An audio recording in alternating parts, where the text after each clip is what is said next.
শ্রী শ্রী ঠাকুর শ্রী শ্রী মা ও স্বামীজি মহারাজের শ্রীচরণে সাষ্টাঙ্গ প্রণাম নিবেদন করে আমাদের আজকের ক্লাস শুরু করছি। আজকে আমাদের মধ্যে পেয়েছি আমরা পূজনীয় স্বামী মায়াধীপানন্দজি মহারাজকে।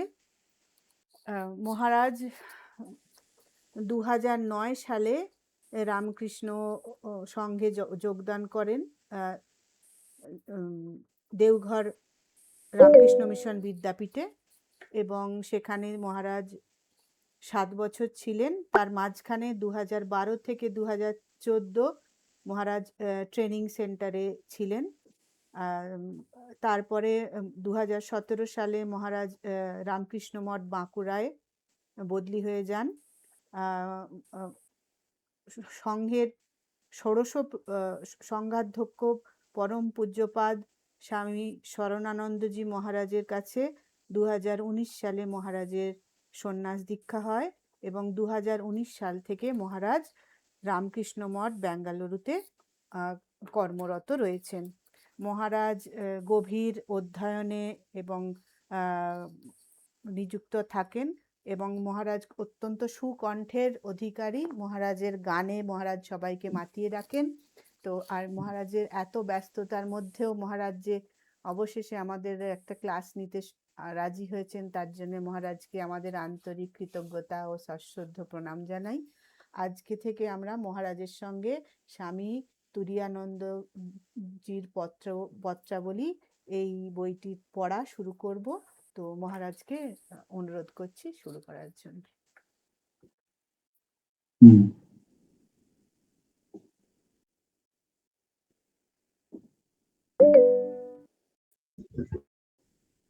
ओम सर्वधर्मस्थापकस्त्वं सर्वधर्मस्वरूपकः आचार्याणां महाचार्यो रामकृष्णाय ते नमः। यथाग्निर्दाहिका शक्तिः रामकृष्णे स्थिता ह्य सर्वविद्या स्वरूपं शारदां प्रणमाम्यहम्। परतत्त्वे सदा लीनो रामकृष्णसमान्यः यो धर्मस्थापनरतो विवेशं तं नमाम्यहम्। कालिन्दे फुल्लकमले माधवेन क्रीडारतो ब्रह्मानन्द नमस्तुभ्यं सद्गुरो लोकनायक। योगानन्द प्रेमानन्दश्चान्येव ये पार्षदा रामकृष्णगतप्राणान् सर्वान् तान् प्रणमाम्यहम्।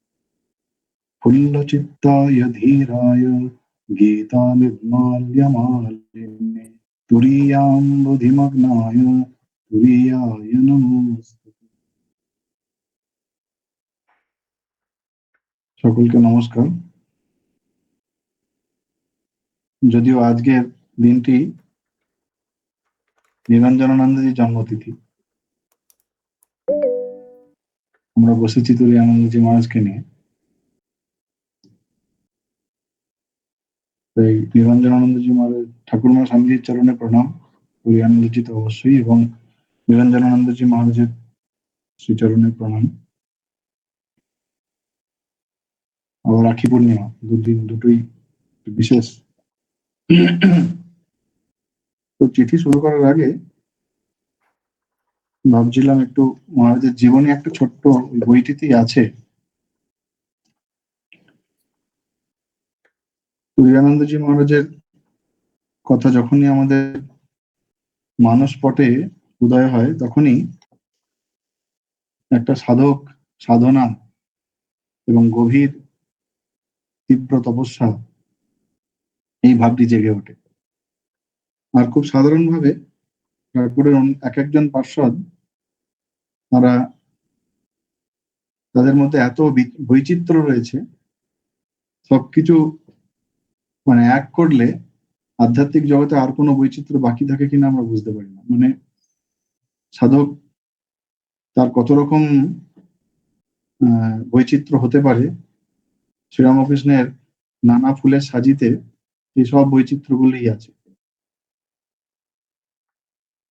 তো যেহেতু আজকে নিরঞ্জনানন্দজি মহারাজের জন্মতিথি, আমরা নিরঞ্জনানন্দজি মহারাজের জীবন তো আমরা নিশ্চয়ই পড়ে থাকবেন, জানবেন নিশ্চয়ই।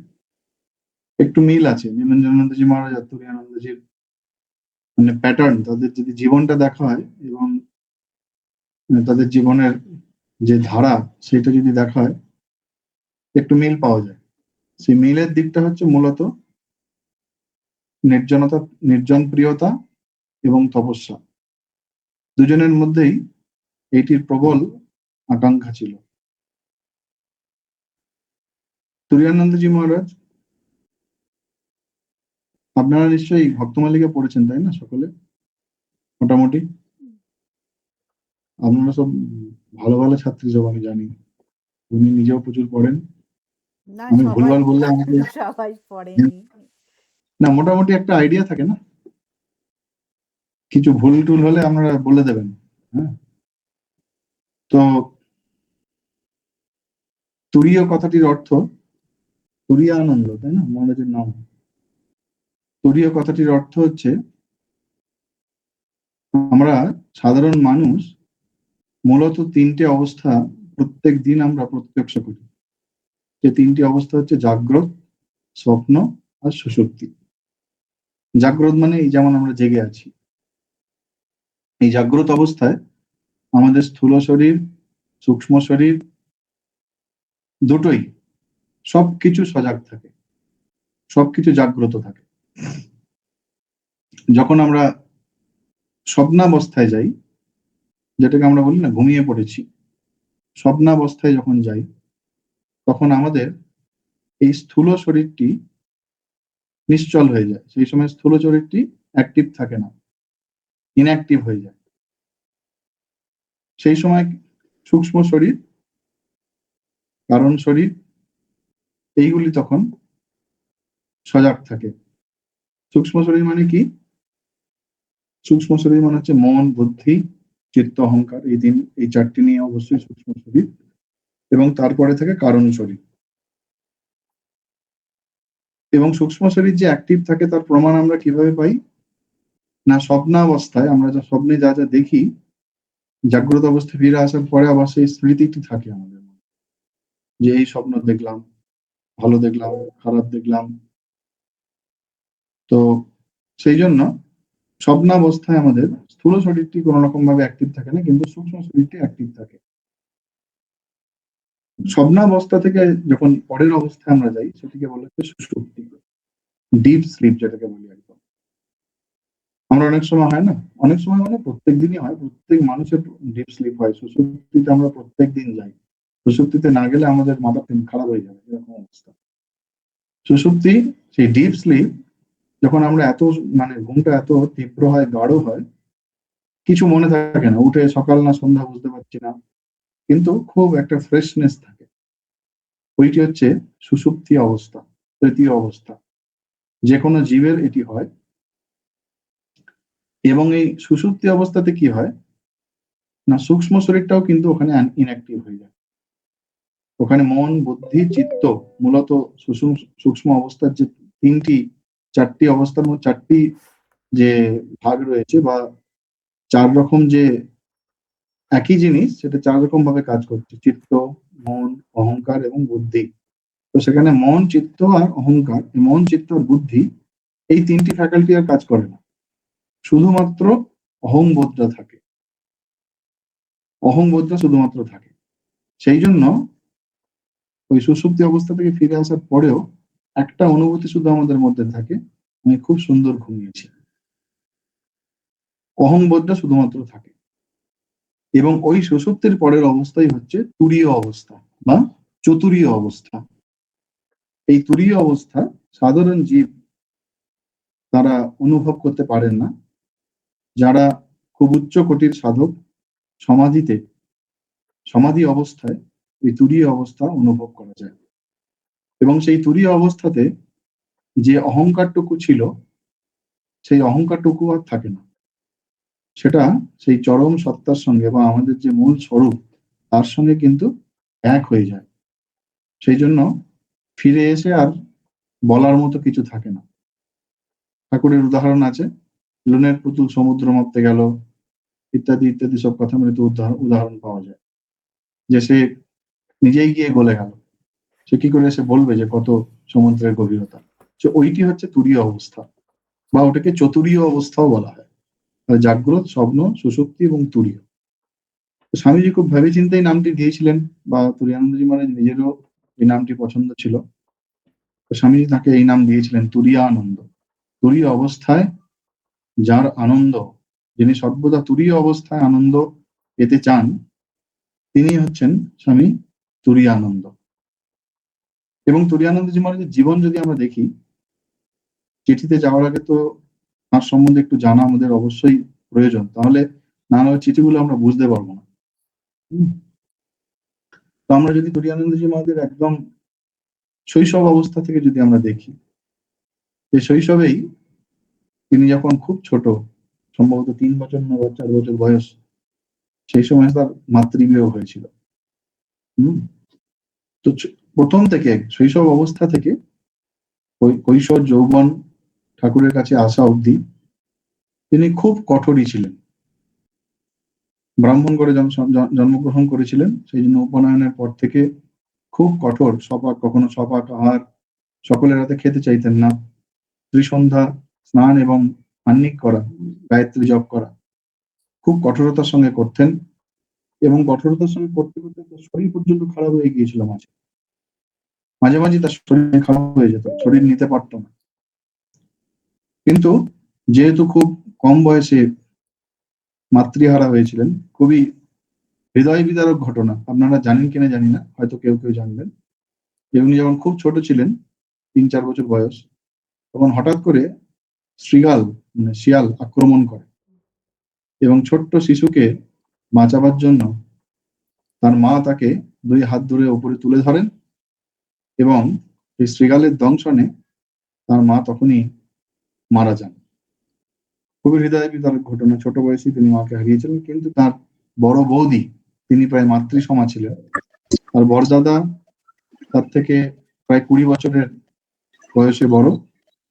বড়দাদার নাম মহেন্দ্রনাথ, এবং মেজদাদা তিনি হচ্ছেন উপেন্দ্রনাথ, তিনিও প্রায় 10 বছরের বড়, এবং তিনি হচ্ছেন হরিনাথ। হরি যার নাথ, তিনি হচ্ছেন হরিনাথ। তো সেই বড় বৌদি তাকে মাতৃস্নেহ দিয়ে বড় করেছিলেন, সেই জন্য বড় বৌদিকে কোনোদিন তিনি ভোলেননি। এবং পরবর্তীকালেও বলতেন, বড় বৌদির কাছেই মানুষ হয়েছিল, সর্বদাই তার সঙ্গে সঙ্গে থাকতুম, ভয়ানক ন্যাওটা ছিল। বড় বৌদি আমায় খুব স্নেহ যত্ন করতেন, মার মতো মানুষ করেছিলেন। সাধু হয়ে গেলেও তার জন্য চিন্তা হতো। তার শরীর না যাওয়া পর্যন্ত চিন্তিত ছিলাম, তার শরীর যাওয়ার পর নিশ্চিন্ত হলাম। তো সাধারণত আমরা নিজেদের গর্ভধারিণী মায়ের প্রতি যে টান অনুভব করি, সেটি তুরীয়ানন্দজি মহারাজ তাদের বৌদির প্রতি ছিল। এবং তার কিছুকাল পরে তার বাবারও শরীর যায়। বাবার শরীর যাওয়ার সময় চন্দ্রনাথ বাবু, তার নাম সম্ভবত চন্দ্রনাথ চট্টোপাধ্যায়, তো তুরীয়ানন্দজি তখন হরিনাথ কাঁদছেন, কেউ চন্দ্রনাথকে বলছেন যে হরি খুব কাঁদছে, ওকে একটু সান্ত্বনা দিন। বাবা, তিনি মৃত্যু পথযাত্রী, বলছেন হরিকে আর কি বলবো, হরি জগতের, জগৎ হরি। বাবা হয়তো বুঝেছিলেন যে এই ছেলে সাধারণ ছেলে নয়, এই ছেলে নিশ্চয়ই, এবং তার কোষ্ঠী বিচার করেও বলে দিয়েছিল যে তিনি খুব বিদ্বান, তপনিষ্ঠ, স্বধর্মপরায়ণ সন্ন্যাসী হবেন। তো বাবা জানতেন। তারপরে শৈশবে খুব কঠোরতা করতেন, শারীরিক ব্যায়াম করতেন। আমি আজকে ওনার জীবনী পড়ছিলাম, দেখছিলাম 100 দন আর 500 বৈঠক এত দিতেন। বন্ধুরা বলছে, ওরে অত করিস নি, মরে যাবি যে। বলছেন, হ্যাঁ আমি মরে যাবো, তোরাই সব বেঁচে থাকবি। খুব কঠোরই ছিলেন। গঙ্গা স্নান করা, জপ ধ্যান এসব করা। জপ ধ্যান মানে তখন মূলত উপনয়নের পরে। তো মাঝে মাঝে শরীরটা খারাপ হয়ে যেত, কিন্তু তিনি মানতেন না, তিনি খুব কঠোরতা করতেন। এবং একটি ঘটনায় তার মনের মধ্যে খুব দাগ কেটেছিল, যেটা তার মনে বৈরাগ্যের উদয় হয়েছিল, যে একজন তার যে 2 ভাইপো, কাকার ছেলে, ভাইপো না, কাকার ছেলে, কুল্লতাত পুত্র, তারা দুজনেই খুব কম বয়সে দেহত্যাগ হয়, তারা মারা যান। ভাইপোই বলে না, কুল্লতাত পুত্র মানে ভাইপোই বটে, ভাইপো, ভাই, কাকার ছেলে তো, খুড়তুতো ভাই। খুড়তুতো ভাই না, প্রিয়নাথ কেদারনাথ। ও আচ্ছা, মানে বাবার ভাই তাদের ছেলে। হুম। তো সেইটা ওনার মনে খুব দাগ কেটেছিল গভীরভাবে, যে জীবন কত অসার এবং মৃত্যু যে সত্য, ওই তার মনে ছোট থেকেই ওই বৈরাগ্য এসেছিল। আর তার ছোটবেলার বন্ধু ছিলেন অখণ্ডানন্দজি, গঙ্গাধর। ওরা একসঙ্গে সব কথাবার্তা ঘোরাফেরা এইসব করতেন। একবার এক সাধু এসেছেন ওনার বাড়িটা হচ্ছে এই বাগবাজারের বোসপাড়ার কাছেই। হুম। এখনো কিন্তু মানে কোথায় আর ওটা পাওয়া যায় না, সম্ভবত যাওয়া মুশকিল, কারণ তো তখন সংরক্ষণ করা হয়নি। কয়েকজনেরই মাত্র বাড়ি আমরা পেয়েছি আমাদের আশ্রম হয়েছে, সূর্যানন্দজি পাওয়া যায়নি। তো বোসপাড়ার ওখানেই থাকতেন। এক সাধু এসেছিলেন, যে সাধুর কাছে সবাই সবকিছু চাইতে যেতেন।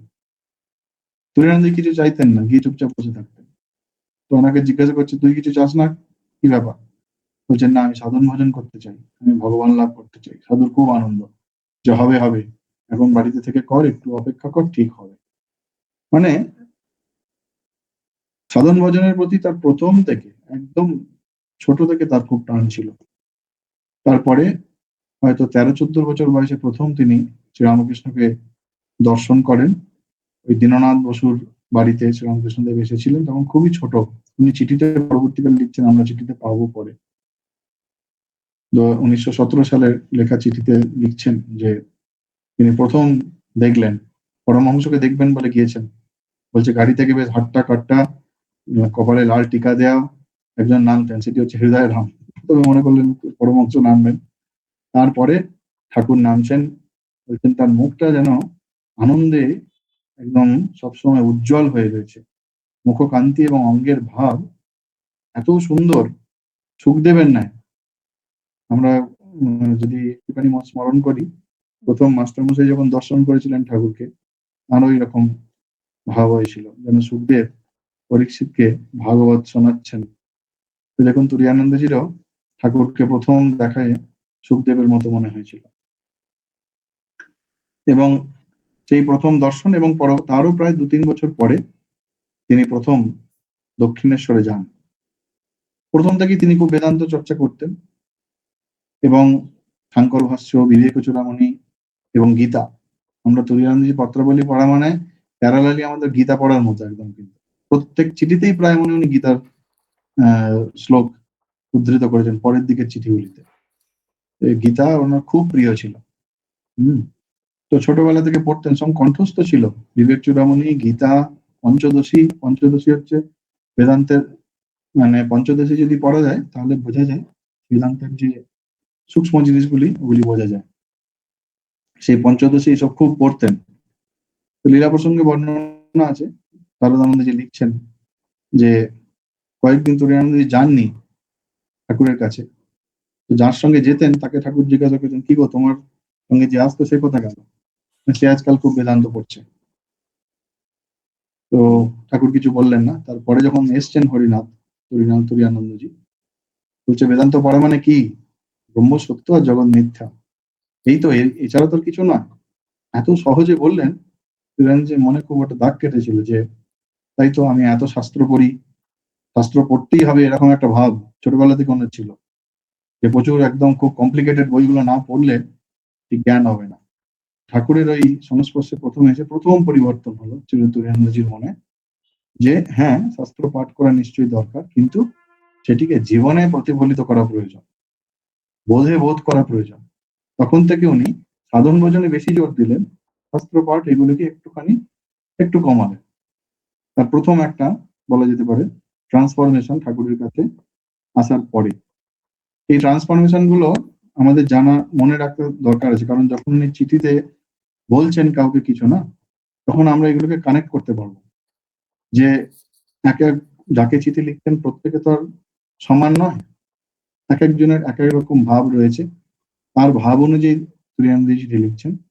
আর চিঠি এমন একটা জিনিস না, চিঠি দিয়ে সব থেকে লেখকের মনের ভাবটি ভারীভাবে প্রকাশ করা যায়। স্বামীজির চিঠি যদি পড়া যায়, স্বামী বিবেকানন্দের চিঠি একদম প্রথম থেকে শেষ অব্দি, সেই চিঠি দিয়ে কিভাবে তার ব্যক্তিত্বের রূপান্তর হচ্ছে এটা খুব সুন্দরভাবে লক্ষ্য করা যায়। একদম প্রথম থেকে স্বামীজির প্রথম চিঠি দেখবেন, পুরোনো বইতে ছিল প্রথম চিঠি প্রমোদ দাস মিত্রকে লেখা, কিন্তু নতুন ইংরেজি বই বেরোনোর পরে জানা গেল অদ্ভুত, প্রথম লেখা চিঠি হচ্ছে মাস্টারমশাইকে লেখা চিঠি। প্রমোদাস মিত্রকে নয়। ওর ডেটটা যখন আগে স্বামীজির চিঠি দেখে বই যখন হয়েছিল তখন ডেটটা বোঝা যায়নি পরিষ্কার, কিন্তু এই বই করার সময় ডেটটাকে আরো ভালো করে, এখনকার তো টেকনোলজি আরো উন্নত হয়েছে, আরো পরিষ্কার করে স্ক্যান করে দেখা গেল যে স্বামীজির লেখা যে সমস্ত চিঠি আমরা পাই তার মধ্যে প্রথম চিঠি স্বামীজি আঁটপুরে বসে লিখছেন মাস্টার মহাশয়কে, ওই বিখ্যাত চিঠি কথামৃত সম্বন্ধে যে লিখছেন যে the master is hit the correct point, হ্যাঁ ওই চিঠি।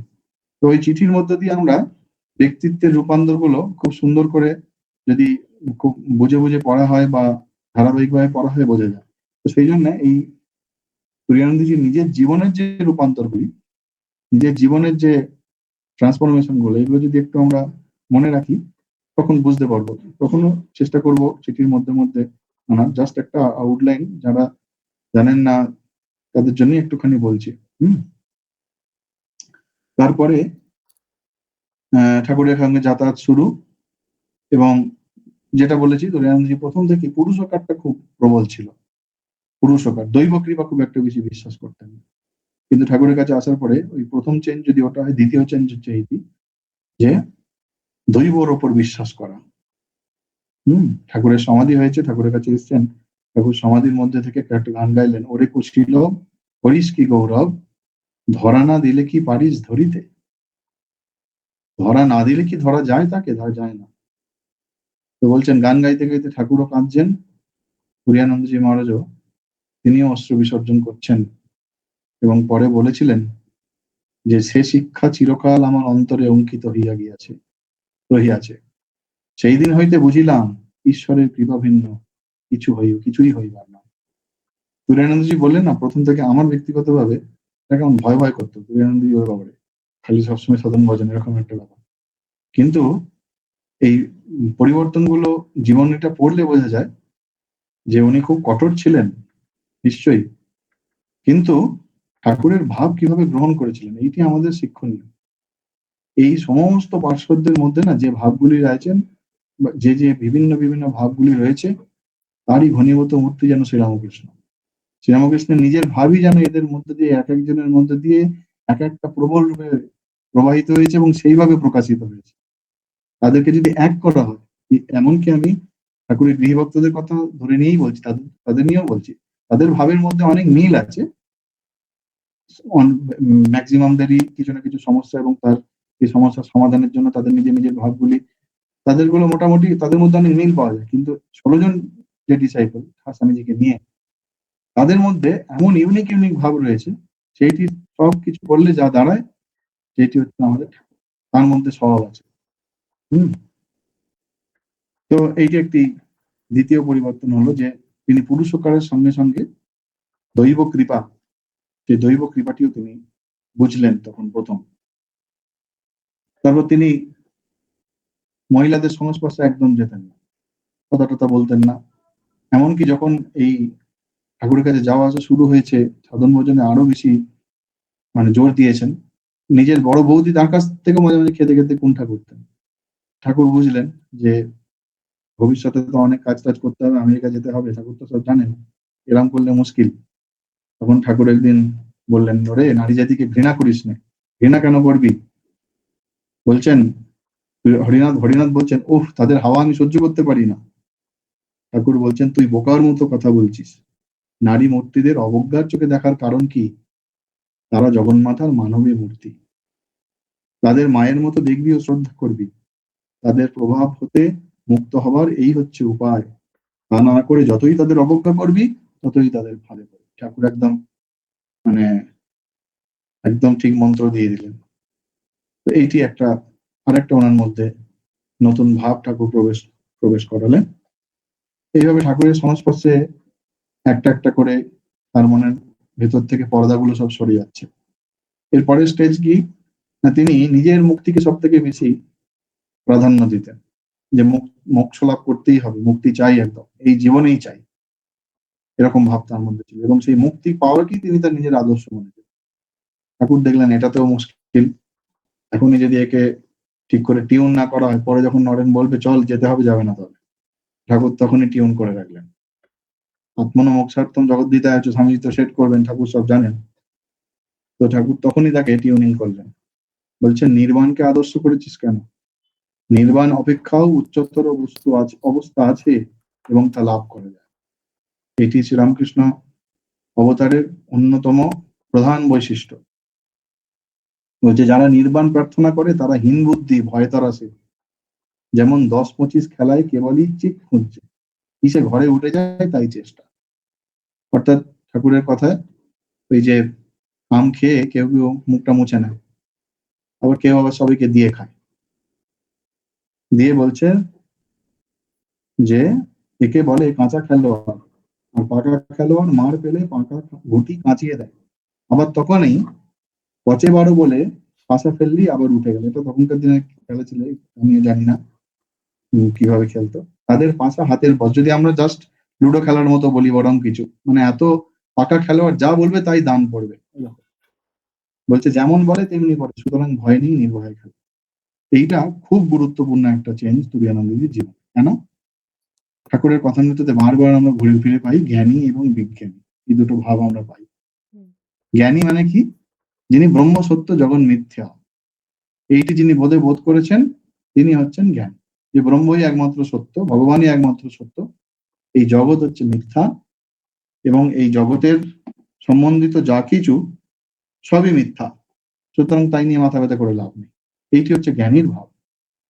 আর এই যে প্রবাদটি ব্রহ্মসত্য জগৎ মিথ্যা, এর পরের পাঠটা হচ্ছে জীব ব্রহ্ম না অপর, জীবই ব্রহ্ম না অপর। যে বলা হচ্ছে ব্রহ্মসত্য জগৎ মিথ্যা, জগৎ মানে জীব জগৎ একসঙ্গে, ব্রহ্মসত্য জগৎ মিথ্যা বলে যে যেখানে থেমে যাচ্ছেন তিনি হচ্ছেন জ্ঞানী। আবার জীব ও ব্রহ্মই না অপর, সেই জীবই ব্রহ্মেরই প্রকাশ, তার মধ্যেই ব্রহ্ম প্রকাশিত হয়েছে, তার মধ্যেই ব্রহ্মের তিনটি যে মূল সচ্চিদ এবং আনন্দ, তিনটি যে মূল সচ্চিদ আনন্দ গুণ, সেই তিনটি ব্রহ্ম জীবের মধ্যেই সর্বাধিক প্রকাশিত। এই জন্য জীব ব্রহ্মচার আর কিছুই নয়।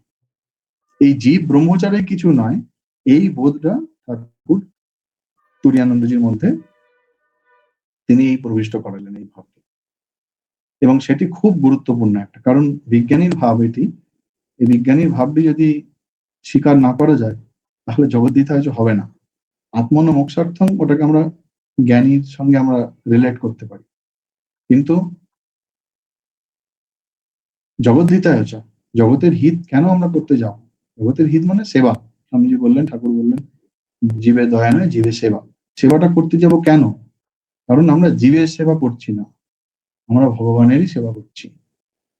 সেই ভগবানই জীবের মধ্যে রয়েছেন, তাঁরই সেবা করছি, এবং সেই সেবা করাটাই আমাদের সাধন। কেন? কারণ ঠাকুর নিজে দেখিয়ে দিয়ে গেছেন, তিনি নিজে সেবার পত্তন করে দিয়ে গেছেন নিজে হাতে। সেই জন্য ওই ভাবটি তুরীয়ানন্দজির মধ্যে প্রবেশ করানো খুবই দরকার ছিল।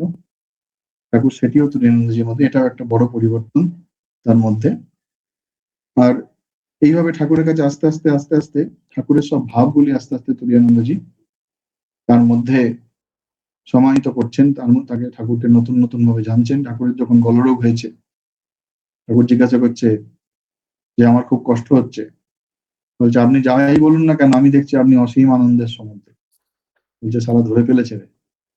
মানে তার মধ্যে আস্তে আস্তে ওই জ্ঞান বিজ্ঞান এবং ঠাকুর যে অবতার, তিনি যে এই সমস্ত দুঃখ কষ্ট পারে, সেটা তুরীয়ানন্দজি অনুধাবন করলেন। স্বামীজির সঙ্গে তার প্রথম থেকেই খুবই হৃদ্যতা ছিল, এবং মাঝে মাঝে তাদের মধ্যে শাস্ত্র চর্চা, ঠাকুরকে নিয়ে আলোচনা হতো। তার কাছেই স্বামীজি বলেছিলেন শ্রীরামকৃষ্ণ হচ্ছেন এলোভি পার্সোনিফাইড, লাভ পার্সোনিফাইড, মূর্তিমান প্রেম। এরপর ঠাকুরের যখন দেহত্যাগ হয়ে গেল, তিনি অন্যদের মতো বেরিয়ে গেলেন। আজকে মূলত আমি এই আমেরিকা যাওয়ার আগের অবস্থাটা অব্দি একটু আলোচনা করে তারপর একটা চিঠির দিকে যাবো।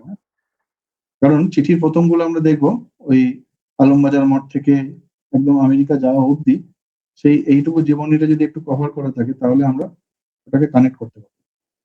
তো ঠাকুরের শরীর যাবার পরে তিনি রীতিমতো সন্ন্যাস হলো, তার তুরীয়ানন্দ নাম হলো, এবং বাড়ি তার দাদার থেকেও তিনি আশীর্বাদ পেলেন। আর প্রথম থেকে ছোটবেলা থেকে আরেকটি জিনিস তার মধ্যে ছিল, নির্ভীকতা। তিনি কিছুতেই ভয় পেতেন না।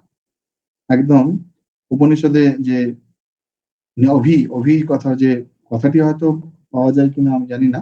স্বামীজি বারবার বলছেন অভি, যে আত্ম বলে যে বলিয়ান, সে আর কিছুর প্রতি তার ভয় থাকবে না। একবার পুলিশ ধরেছিল ওনাকে, হ্যাঁ, ওই ইয়েতে যাওয়ার পথে, বদ্রীনাথ যাওয়ার পথে। তো পুলিশ তাকে ধমকাচ্ছিলেন, বলছে আপনার ভয় করছেন, আমি আপনাকে ধমকাচ্ছি? বলছে আমি জমকেও ভয় করি না, পুলিশ তো দূরের কথা। তো খুব মানে একদম অকুত ভয় ছিলেন যাকে বলা হয়। তো খুব তপস্যা করেছেন শারদানন্দজির সঙ্গে, গিয়ে ঋষিকেশে সব মানে বহু জায়গায় কতবার যে গেছেন ঘুরে ঘুরে।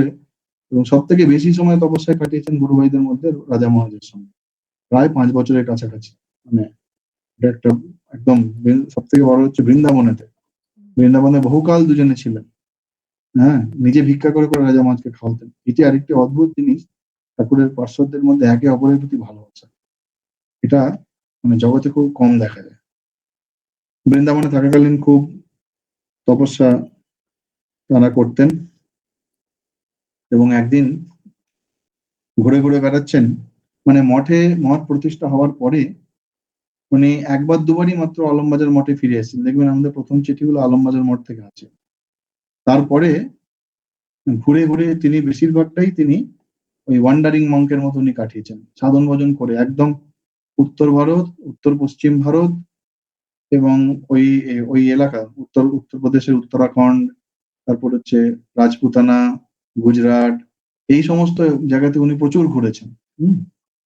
তো বারবার ঘুরে বেড়াচ্ছেন, তখন ওনার মনে হলো আমি শুধু ঘুরে ঘুরে সময় নষ্ট করছি, এরকম ভাবে কি হবে।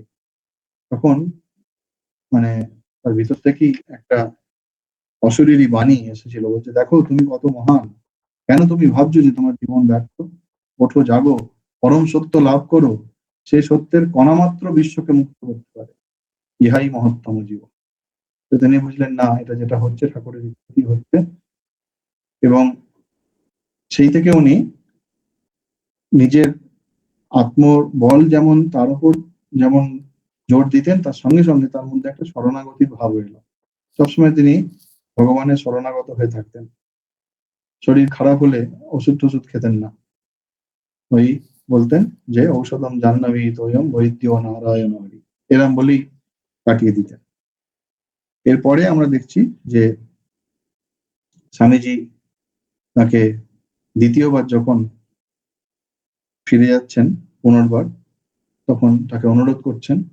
প্রথমে তিনি মানতে চাননি, কারণ তার যে স্বভাব সিদ্ধ একটা ভঙ্গি ছিল, সেটি হচ্ছে সাধন ভজন, সর্বদা সাধন ভজন করা। তাই স্বামীজির প্রচার কার্য সেগুলোকে তিনি সম্পূর্ণ সমর্থন করতেন, কিন্তু সেই নিজেকে তৈরি করতে পারেননি ইমিডিয়েটলি। কিন্তু স্বামীজি যখন, গম্ভীরানন্দ মহারাজ খুব সুন্দর লিখছেন, আদেশ যখন আরতির আকারে সম্মুখে আসে তখন কাহার নাম মন টলে। স্বামীজি খুব করুণ হয়ে বললেন, হরি ভাই, ঠাকুরের কাজের জন্য আমি বুকের রক্ত বিন্দু বিন্দু করে পাত করে মৃতপ্রায় হয়েছি, তোমরা কি আমায় এ কাজে সাহায্য করবে না, কেবল দাঁড়িয়ে দাঁড়িয়ে দেখবে? স্বামীজির প্রতি তার খুব ভালোবাসা ছিল। সেই কথাটির জন্যই তিনি রাজি হলেন, এবং তিনি আমেরিকায় পরবর্তীকালে গেলেন। স্বামী জগদীশ্বরানন্দজি মহারাজের একটি লেখা তুরীয়ানন্দজির জীবনী আছে, সম্পূর্ণ খুব ভালো বই। সেখানে অনেক কিছু ডিটেলস আছে। আমি চেষ্টা করব চিঠি পড়তে পড়তে যেখানে যেখানে কনটেক্সট আসবে সেই কথাগুলি বলার। এবং তার শুরুতে যতীশ্বরানন্দজি মহারাজের লেখা ভূমিকা আছে, তিনি ভূমিকা লিখেছিলেন। এবং সেখানে যতীশ্বরানন্দজি মহারাজের নিজের খুব সৌভাগ্য হয়েছিল যে পুরীতে এক ভক্তের বাড়িতে জগদ্ধাত্রী পুজোয় তিনি পূজারী, আর তুরীয়ানন্দজি মহারাজ হচ্ছেন তন্ত্রধারক। ওনার খুব সৌভাগ্য হয়েছিল সেটা। এবং কিছু লেটার দেখবেন সু বলে লেখা আছে, সু মানে সুরেশ, প্রিয় সুরেশ, মানে যতীশ্বরানন্দজি মহারাজ। কয়েকটি লেটার আছে, চিঠি আছে, তুরীয়ানন্দজি লিখছেন। উনি ওই ভূমিকাতে লিখছেন, ঠাকুর হরিমানব সম্বন্ধে বলিতেন, সে গীতোক্ত যোগী। গীতাতে 2য় অধ্যায়ে যেখানে অর্জুন জিজ্ঞাসা করছেন স্থিতপ্রজ্ঞ কা ভাষা, স্থিতপ্রজ্ঞ কিরম কথা বলেন, কিরম চলেন, তার লক্ষণগুলি জিজ্ঞাসা করছেন। ভগবান শ্রীকৃষ্ণ তার উত্তরে স্থিতপ্রজ্ঞের লক্ষণগুলো একের পর এক বলছেন। তো তুরীয়ানন্দজি মহারাজের জীবনে এই গীতোক্ত স্থিতপ্রজ্ঞের লক্ষণগুলি যদি কেউ মানে সামনে একটা উদাহরণ চান, স্বামীজি বলেছিলেন না যখন তিনি আমেরিকায় নিয়ে গেছেন, এতদিন আমি তো আমাদের বেদান্ত বলেছি, এখন আমি যাকে নিয়ে আসছি বা নিয়ে এসেছি তার মধ্যে সেই বেদান্তের যে তত্ত্বগুলি সেগুলি মূর্ত হয়ে উঠেছে, সেটি হচ্ছেন তুরীয়ানন্দজি। স্বামীজি একটি চিঠিতে লিখছেন, যখনই হরিভাইয়ের অদ্ভুত ত্যাগ, কঠোর তপস্যা ও দৃঢ় নিষ্ঠার কথা ভাবি তখনই মনে নূতন বল পাই। একই বছরে জন্মেছিলেন, হুম। বরং তুরীয়ানন্দজি 9 দিনের বড় স্বামীজির থেকে। 1863 তেসরা জানুয়ারি, স্বামীজি হচ্ছেন 12ই জানুয়ারি। 63-তে 4 জন জন্মেছিলেন পার্শ্বদের মধ্যে, স্বামীজি, তুরীয়ানন্দজি, রাজা মহারাজ, শশী মহারাজ, 4 জনই একই বছরে। রাজা মহারাজ আর কয়েকদিনের ছোট স্বামীজির থেকে, আর শশী মহারাজ আর একটু ছোট, এই জুলাই আগস্ট মাসটা আমার ঠিক মনে নেই, জুলাই আগস্ট মাসে। কিন্তু 4 জনেরই যখন 150 বছর হচ্ছে স্বামীজির, তখন আমরা মজা করতে গেছি স্বামীজি 150-এর চক্রে পড়েই বাকি 3 জনের 150টা ঠিক করে হচ্ছে না। কারণ স্বামীজির নিয়ে এত বড় প্রোগ্রাম হচ্ছে, 4 বছর ধরে প্রোগ্রাম। তো তারপরে আবার হেডকোয়ার্টার থেকে আলাদা করে, সেই সময় আপনাদের যদি মনে থাকে চেন্নাই থেকে ওই রামকৃষ্ণানন্দ অ্যাজ উই স হিম ওই বইগুলো তখন বেরিয়েছে শশী মহারাজের নিয়ে। তো এই 3 জনের নিয়েও ছোট করে প্রোগ্রাম করা হয়েছিল বিভিন্ন জায়গাতে, শশী মহারাজ, তুরীয়ানন্দজি আর রাজা মহারাজ। অবশ্যই রাজা মহারাজেরও ওটা 150 বছর ছিল। শ্রী শ্রী মা কোন একজন তুরীয়ানন্দজির সন্ন্যাসী সেবককে বলেছিলেন, ঠাকুর এসেছিলেন তাই এদের এনেছিলেন, এরা তো মানুষ নয়, 1000 বছর তপস্যা করলে যা না হয় এসব মহাপুরুষদের একদিন মন দিয়ে সেবা করলে তার চেয়ে বেশি ফল লাভ। প্রাণপণে এদের সেবা করো, শ্রী শ্রী মহা বলেছিলেন।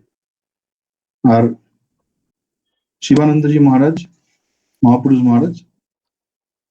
মহারাজ তুরীয়ানন্দজির জন্মতিথিতে 1930 সাধু ব্রহ্মচারীদের বলছেন, আজ খুব শুভ দিন, হরি মহারাজ মহাপুরুষ লোক, মহাপুরুষ মহারাজ নিজেই বলছেন, হরি মহারাজ মহাপুরুষ লোক, শুদ্ধ সত্য সুখদেবের মতো পবিত্র ছিলেন। ছোটবেলা থেকে গীতা, বিবেক চূড়ামণি খুব পড়তেন, এসব বই তার মুখস্থ ছিল। তিনি ধ্যান পরায়ণ, নির্জনতা প্রিয়, যোগী তপস্বী ছিলেন। স্বামীজি ওকে জোর করে আমেরিকায় নিয়ে গেলেন। উনি যেমন নিষ্ঠাবান, সহজে কি যেতে চান, তবে স্বামীজিকে খুব ভালোবাসতেন কিনা, তাই ওর কথা ফেলতে পারলেন না। আমাদের সঙ্গের এটি একটি বড় গুণ যে মেধা, পাণ্ডিত্য, তপস্যা, সাধন, ভজন সব হয়ে একটা জায়গায় কিছুতে কাজ না হলে তখন ভালোবাসা দিয়ে কাজ। এবং স্বামীজি নিজেও বলছেন, এই ভালোবাসাই আমাদের সঙ্গকে তখন থেকে একটা সুদৃঢ় বন্ধনের মধ্যে রেখে দিয়েছে। ওদেশে প্রায় 3 বছর আমদার ছিলেন। ওর কন্ট্যাক্টে এসে কয়েকজনের জীবন একেবারে বদলে গেল। ফিরে আসবার পথে বর্মাতে স্বামীজির শরীর ত্যাগের কথা শুনে মর্মাহত হয়ে বসে পড়লেন। ইচ্ছা ছিল স্বামীজির কাছে অনেক মনের কথা বলবেন। সঙ্গের ওপর তার কি অগাধ ভালোবাসা, এটি আরেকটি দিক। আমাদের ঠাকুরের পার্শ্বদের মধ্যে অনেকে ইন্ডিপেন্ডেন্টলি, অদ্ভুতানন্দজি, তুরীয়ানন্দজি, নিরঞ্জনানন্দজি, এরা সব খুব সাধন ভজন করেছে, কিন্তু সঙ্গকে প্রাণ মন দিয়ে ভালোবেসেছে। সঙ্গ ছাড়া কখনো অন্য কিছু ভাবেননি। এটা আমাদের ঠাকুরের পার্শ্বদের মধ্যে, কারণ শাস্ত্রে আছে সংঘ শক্তি কলৌ যুগে, কলিতে কাজ করতে গেলে সংঘবদ্ধ হয়ে কাজ করতে হয়। এইটা কিন্তু ওদের মধ্যে খুব ছিল। যে সংঘ আমাদের সমস্ত কিছু দিচ্ছে, সেই সংঘের জন্য সমস্ত কিছু আমাদের দেওয়া, আমাদের সঙ্গ যা না দিচ্ছে তার থেকে বেশি দেওয়ার চেষ্টা করা, এই ভাবটি ঠাকুরের পার্শ্বদের মধ্যে তো ছিলই। এবং তাদের আশীর্বাদে কৃপায় জেনারেশন আফটার জেনারেশন এটা কিন্তু আমাদের সঙ্গে সব সাধুর মধ্যেই কম বেশি এটা আছে, এবং যেটা খুব দরকার। হ্যাঁ, আজকালকার দিনে বিশেষত বিখ্যাত হওয়া খুব একটা মানে কঠিন কাজ কি খুব একটা নয়। একটা মোবাইল থাকলেই আমরা বিখ্যাত হয়ে যেতে পারি, এমন অবস্থা। একটা ইউটিউব চ্যানেল খুলে দিলাম, ব্যাস যা বুঝলাম বলতে শুরু করে দিলাম, বিখ্যাত হয়ে গেল। কিন্তু এই ঠাকুরের প্রতি ভালোবাসা, ঠাকুর এবং সঙ্গ, বিবেকানন্দজি বলতেন, loyalty to Sri Ramakrishna is loyalty to সঙ্গ, লয়ালিটি টু সঙ্গ ইজ লয়ালিটি টু শ্রীরামকৃষ্ণ। সঙ্গই হচ্ছেন ঠাকুরের মানে স্থূল শরীর, এটাকে বলা হয়। বলছেন সঙ্গের ওপর তার কি অগাধ ভালোবাসা, সঙ্গ সম্বন্ধে স্বামীজির উপদেশ হরি মহারাজের বড়ই প্রিয় ছিল। শেষ জীবনে অসুস্থ অবস্থাতেও কাশীতে বহু লোকের কত উপকার করে গেলেন। তার জীবনে এতটুকুও দোষ নেই, সবই গুণ, পুত ও পবিত্র জীবন। যোগ, জ্ঞান, ভক্তি, কর্ম সমস্তই তাঁর জীবনে প্রতিফলিত। তোমাদের সকলের কর্তব্য তাঁর জীবনের গুণ অনুশীলন করা। অনুশীলন করলে উন্নত হতে পারবে। মহারাজ তাকে কি ভালোবাসতেন, রাজা মহারাজের কথা বলছেন। 5 বৎসর একত্রে পাঞ্জাব, সিন্ধু, করাচি, রাজপুতানা প্রভৃতি জায়গায় কাটিয়েছে। দুজনের ভারী ভাব ছিল। কখনো কখনো একত্রে আছেন, অথচ কথাটি নাই। হয়তো 1 থেকে 7 দিনই কেটে গেল, হরি মহারাজ গুম হয়ে আছে। মহারাজ বলতেন, হরি মহারাজের মেজাজ কখনো কখনো বোঝা যেত না। হরি মহারাজের সমগ্র চণ্ডী মুখস্থ ছিল, 1 ঘন্টা লাগবে 1 ঘন্টা চণ্ডী পাঠ করে ফেলতে। তার সঙ্গে বই সর্বদা থাকতো, এই যেমন গীতা, চণ্ডী, বিবেক চূড়ামণি, উপনিষদ, বেদান্ত দর্শন।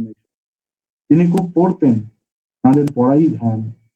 গীতা উপনিষদের শ্লোক নিয়ে ধ্যান করতেন। তুরানন্দজি আরেক জায়গায় বলছেন যে আমি এক একবার সময় উপনিষদের এক একটা মন্ত্র নিয়ে দিনের পর দিন ধ্যান করতাম, দিনের পর দিন মনন করতাম, এবং যতক্ষণ না সেই মন্ত্রে যা বলা হচ্ছে সেটি পরিপূর্ণরূপে আমার নিজের মধ্যে আমি প্রকাশিত করতে পারছি, ততক্ষণ অন্য মন্ত্রটা পড়তাম।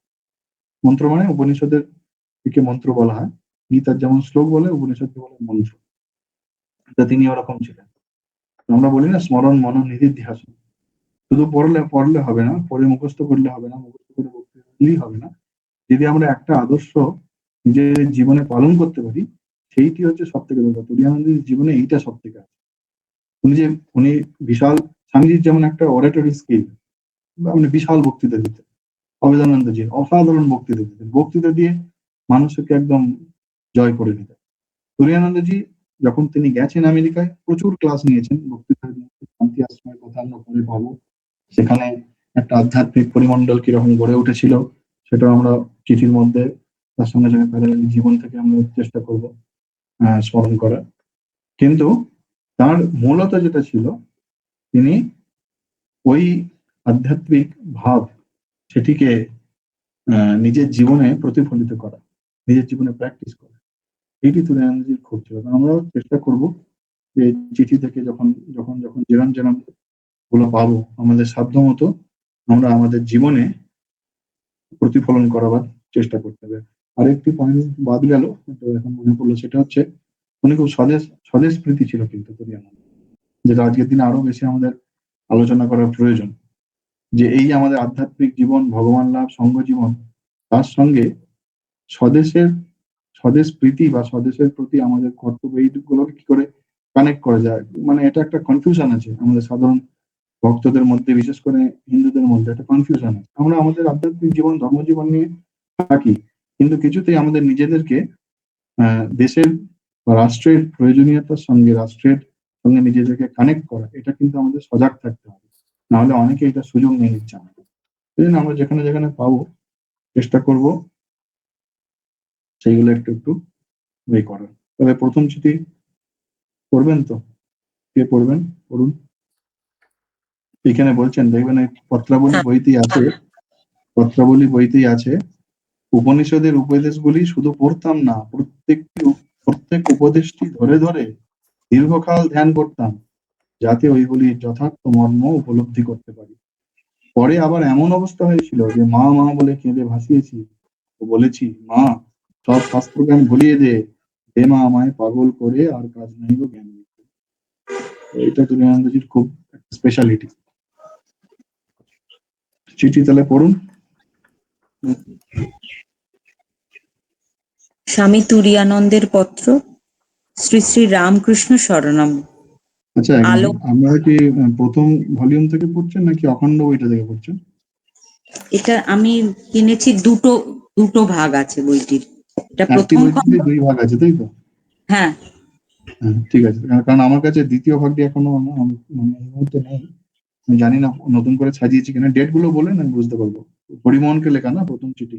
প্রথম চিঠি হরিমোহনকে লেখা, আলমবাজার মঠ, 26শে অগ্রহায়ণ।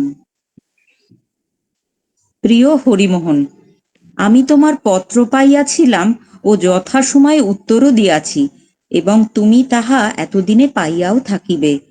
তুমি ভালো আছো জানিয়া ভারী খুশি হইলাম। খুব সাবধানে থাকিবে, এবং যাহাতে ঠান্ডা না লাগে এমন গরম বস্ত্রাদি ব্যবহার করিবে।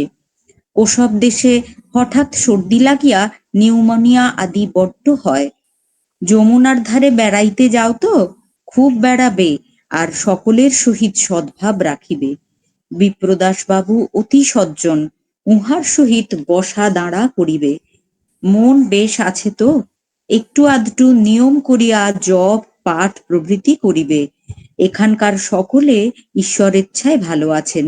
তুমি আমাদের স্নেহ ও আশীর্বাদ জানিবে, এবং বিপ্রদাস বাবুকে আমার ভালোবাসা ও প্রীতি সম্ভাষণ দিবে। ইতি শুভানুধ্যায়ী তুরীয়ানন্দ। হুম। তো প্রথম চিঠিতে বিশেষ কিছু নেই, সাধারণ চিঠি এটি। সম্ভবত যাকে লিখছেন তিনি বৃন্দাবনের কাছে কোথাও আছেন। যমুনা মানে বৃন্দাবনের কাছাকাছি কোথাও হবে। অ্যাকচুয়ালি যাদেরকে চিঠি লিখেছেন তাদের চিঠিগুলো পাওয়া গেলে তাহলে ঠিক কনটেক্সটটা বোঝা যায় যে কোন কনটেক্সটে তুরানজি মহারাজ উত্তর দিচ্ছেন। স্বামীজির এই যে নতুন বই করা হয়েছে তাতে বিভিন্ন জায়গায় স্বামীজি যে লিখছেন যখন পার্টিকুলার কিছু জায়গা আমরা বুঝতে পারি না স্বামীজি কেন বলছেন, ওগুলোকে ওনারা পাদটিকায় দিয়েছেন। সেই চিঠিগুলো কিছু কিছু পাওয়া আছে, আমাদের আর্কাইভে আছে, যে এই কথার পরিপ্রেক্ষিতে স্বামীজি এটা বলছেন, না তাহলে আমরা কানেক্ট করতে পারি। তো বলছেন খুব বেড়াবে আর সকলের সহিত সদ্ভাব রাখিবে। দেখুন আমরা তার জীবনের সঙ্গে এটাকে ভাবতে পারি, মানে কানেক্ট করতে পারি যে একটা সময় ছিল তিনি নিজে নির্জনতা প্রিয়, নিজে নিজে একা একা থাকা ছিল, কিন্তু ঠাকুরের পরে আসার পরে তার ওই ভাবটা পরিবর্তন। তো এটা একটা জিনিস আছে। আর বলছেন বসা দাঁড়া করিবে, মানে কথাবার্তা বলিবে না, বসা দাঁড়া করিবে মানে মানে তার সঙ্গে বার্তালাপ করিবে, এটাই বোঝাতে চাইছেন তো। আমি বসা দাঁড়া করিবে এটা ঠিক করতে পারছিলাম না, কিন্তু সম্ভবত তার সঙ্গে আলাপ করবে, মানে শাস্ত্র চর্চা, শাস্ত্র পাঠ, সৎসঙ্গ, সেটার কথাই বলছেন সম্ভবত। মন বেশ আছে তো, ওনার খুব সুন্দর একটা আছে, শরীর জানে মন জানে, দুঃখ জানে শরীর জানে, মন তুমি আনন্দে থেকো। এটা চিঠিতে পরে আমরা পাবো। মন যেন আনন্দে থাকা চাই, এটা তুমি আমাদের সবসময় বলতেন। একটু আধটু নিয়ম করিয়া জপ পাঠ প্রভৃতি করিবে। দেখুন আলমবাজার মঠে যখন লিখছেন তখন জাস্ট ঠাকুরের শরীর যাওয়ার পরে একবার উনি বেরিয়েছেন তপস্যা করার জন্য, তারপর ফিরে বরানগর সন্ন্যাস নেওয়ার পরে ফিরে যখন এসেছেন, কালটা তো এখানে বলেনি, কিন্তু 95 এর আগে নিশ্চয়ই, 95 এর আগে মানে 86 ঠাকুরের শরীর গেছে, 86 অগস্ট। তারপরে ওই বছরেরই তারা গেছেন আটপুরে ডিসেম্বরের সময়। তারপরে 87 সম্ভবত, 87 শুরুর দিকেই ওনাদের সন্ন্যাস হয়। তো তারপরে পরে তুরানজি বেরিয়ে যান সাধন ভজন করতে। তো 87 মানে উনি 63 24 বছর বয়সে মোটামুটি সন্ন্যাসী। ওনার সন্ন্যাস হয়েছে 24 বছর বয়সে। তো তারপর বেরিয়ে গিয়ে কিছুকাল সাধন ভজন করার পরে ফিরে এসেছিলেন, যে সবাই এক একটা হয়েছেন। বারবার তার গুরু ভাইরা লিখছেন তাকে চিঠিতে যে তুমি ফিরে এসো, খবর দিচ্ছি। স্বামীজি এসেছে, স্বামীজিও ঘুরে ফিরেছেন তখন। তখন উনি ফিরেছেন এই আলমবাজার মঠে। সেই আলমবাজার মঠে থেকে তিনি চিঠি লিখছেন। মানে এই সময় ওনার যে মনের অবস্থাটা, সেটি হচ্ছে একজন তপস্বী যিনি খুব কঠোর তপস্যা নিয়ে মগ্ন ছিলেন, তার মাঝখানে যেন উনি ফিরে এসেছেন। এবং ফিরে এসে ওই আলমবাজারও তখন তপস্যার দিনই চলছে, কিছুই তো নেই তখন আলমবাজার মঠে, তো কিছুই নেই। আজকে আমাদের পরম সৌভাগ্য যে সেই আলমবাজার মঠ রামকৃষ্ণ মঠের অন্তর্ভুক্ত হয়েছে, রেনোভেশন হয়ে খুব সুন্দর করে সেটি করা হয়েছে। তো তখন তো কিছুই ছিল না, একেবারে মানে ডিলাপোরেটেড যেটাকে বলে, ধ্বংস, সেটিকে রক্ষা করেছিলেন সত্যানন্দ মহারাজ। ওনারা বহু বছর, কত বছর, প্রায় 125 বছর ধরে মনে আগলে রেখেছিলেন। সেই আলমবাজার মঠ আমরা এখন পেয়েছি। তো সেই অবস্থায় লেখা দ্বিতীয় চিঠি করুন।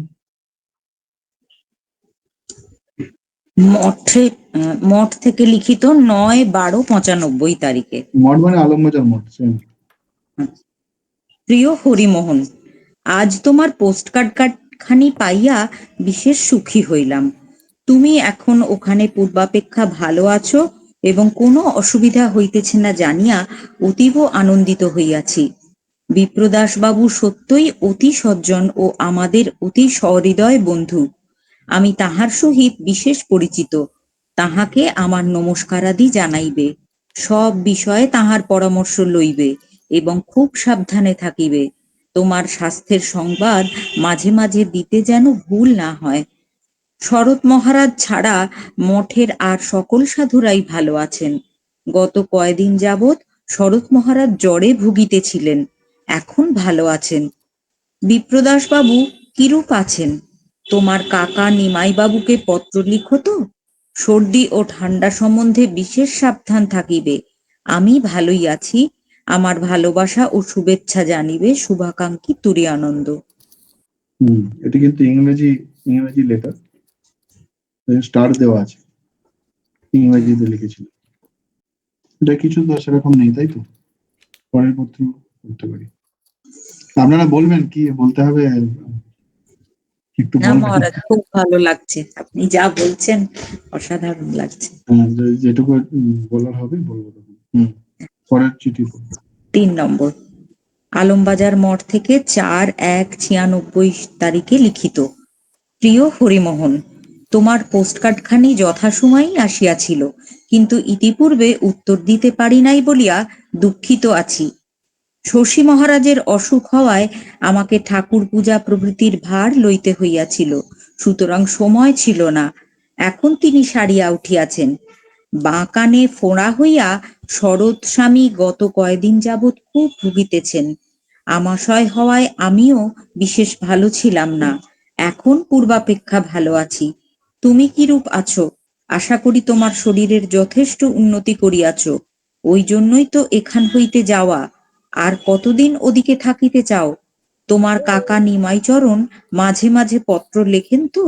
তুমি সাবধানে থাকো জানি, তথাপি বারংবার তোমাকে ওই একই কথা স্মরণ করাইয়া দেওয়ার প্রয়োজন বোধ করি। এইবারে ইংরেজ কবি লংফেলোর এক পংক্তি তোমার জন্য উদ্ধৃত করিতেছি। উহা এই: ভবিষ্যৎ যতই মধুর মনে হোক না কেন, উহাতে আস্থা রাখিবে না। সুখের ইচ্ছা থাকিলে এই অমূল্য উপদেশটি সর্বদা মনে জাগরুক রাখিবে। তোমার বয়স এখনো অল্প এবং সংসারে অনেক কিছু শিখিতে হইবে। কখনো মনে করিও না যে তোমার যথেষ্ট বুদ্ধি আছে এবং যাহারা তোমার হিতকাঙ্ক্ষী ও উন্নতিকামী, অথচ তোমার নিকট কোনো প্রত্যাশা রাখেন না, তাহাদের নিকট তোমার কিছুই শিখিবার নাই। তোমার স্বাস্থ্য ও মঙ্গল লাভ হোক, ইতি সতত শুভাকাঙ্ক্ষী তুরীয়ানন্দ। এখানে বারবার যেটি উনি জোর দিচ্ছেন সেটি হচ্ছে নয় কঠোরতা খুব বেশি না করা। আমাদের সাধন ভজন করার সময় একটা ভুল হয়ে যায়, কঠোরতার করাই যেন উদ্দেশ্য হয়ে দাঁড়ায়। কঠোরতা করাটাই কিন্তু উদ্দেশ্য নয়, এটা আমাদের সবসময় মনে রাখা উচিত।